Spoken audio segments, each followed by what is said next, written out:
Shalom, shalom. This week's Parsha is Parshat Vayeira, and I want to share with you a piece of advice that God gives to Avharam.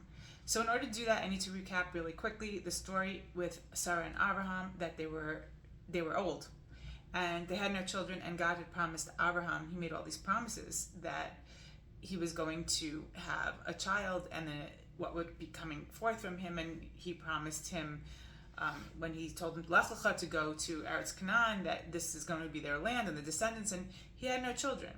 And him and Sarah tried, and they didn't have. So Sarah came up with the idea to give Abraham Hagar, the Egyptian maidservant, and perhaps she'd be built through her. They'd have a son, she'd bring him up in their ways, in their teachings, and perhaps will fulfill God's plan.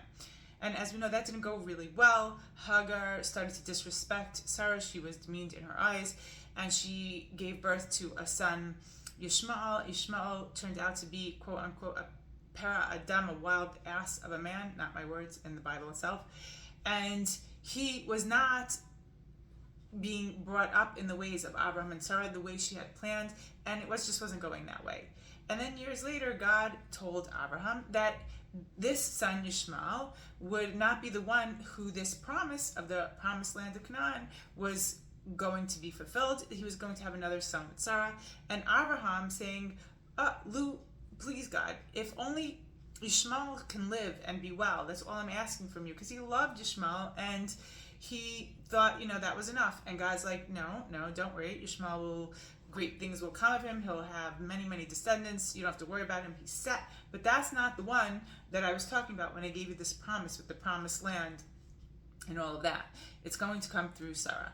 And then Sarah, she does many, many years into her life, in her old age, she becomes pregnant. She has her son Yitzchak. He's growing up, and she sees Yishmael being a really bad seed, being a bad influence on Yitzchak, and everything that she wanted in a son, she wasn't able to actualize in Ishmael, and now he's going to be a really bad influence on their son Yitzchak. And she sees this as a destruction of not just Ishmael's future, but now Yitzchak's future, who she waited so many years for. And she tells Avram she wants them banished from the home. And Abraham thinks this is a really, really bad thing. He's very upset about it. He loves his son, as we said. All he wanted was for God to keep him alive and well, and he believed in his possibilities. And God says to him, no. He says, listen, he says, Shema bekola, about Sarah. And this is hearken to her voice. And most people hear it as just listen to her words. So pay attention to what she's saying. And they analyze this to say that the wisdom of a woman, and Sarah was very smart, and to listen, she had knowledge that Avram should just listen to what she has to say, because she is a highly intelligent woman, and women have that ability. But that's true, but that I don't think is what the word's saying. The words Shema B'kola, if you look at these words, Shema and Kol, in the Jewish liturgy, they have deeper meaning. The word Shema, we know from Shema Yisrael, Hashem Elokeinu, Hashem Echad. It's, hear, O Israel, not just that the Lord your God is one, which means that, okay, know that we have one God, which most of the Jewish people know that. But when we say this, it's asking for Shema, hearken, is a deep internalization of this concept of the unification, the unity of God and everything he's created, and to live our lives accordingly. So not just to hear it, but to internalize it. That's what Shema is. And the word kol comes from, the kol is where the neshama comes from. God, when he created Adam, he blew into his mouth the breath of life. That is the kol that exists within us. That's why on Rosh Hashanah we're told to listen to the sound, the kol of the shofar. There's very strict rules. You have to hear exactly what's coming from deep inside of the person blowing the shofar. There's not allowed to be any obstruction. You should only hear.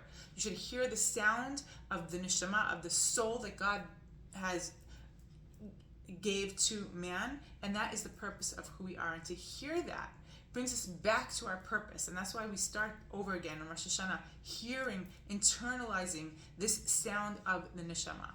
So when God says to Abraham, Shema B'kola, he's not just saying listen to her words. If he wanted to say listen to her words, it would have said to listen to her words and do everything she says. But it says Shema, internalize, feel, incorporate what she is trying to say, bikola, from her neshama, from her deep source of what she's saying. She's not just telling you kick these Hagar and Ishmael out. You have to hear, you have to understand the emotion, the fear, the hopes and dreams and everything that's behind those words. That's what you should hear. You should hear the essence of it. You should hear the kol, the neshama, the source, the soul of what she's saying. And not just to hear it, but shema, to feel it, to internalize it, to become a part of you. And in order to have a good relationship and to have a future, this is the way that people have to hear. We can't just hear when somebody is complaining or arguing and we think in our head logically why that doesn't make sense, and we get upset and all logical and make arguments. That's not what people need. In order for a relationship to work, in order for there to be some sort of positive outcome, you need to feel what's behind those words. You need to understand the source of somebody's pain, their fears, their dreams, everything that they're saying. And when you do that, you can really understand what the person's saying, because sometimes the words aren't always an accurate depiction of the full picture. It's just what we're saying at that moment. But what drove those words that come from the deep source of who we are, that's what we need to understand to make a relationship work. And so what God wants to tell us as advice to people is, if you want a good relationship, you want a future that works for everybody, we have to not just hear the words that people saying, but to have a deep understanding of the source of it is what they're saying, and be there for the other person. Be there. And this is, I think, the best advice God could possibly give to this married couple and to us for all our relationships. And with that, I wish you a Shabbat Shalom.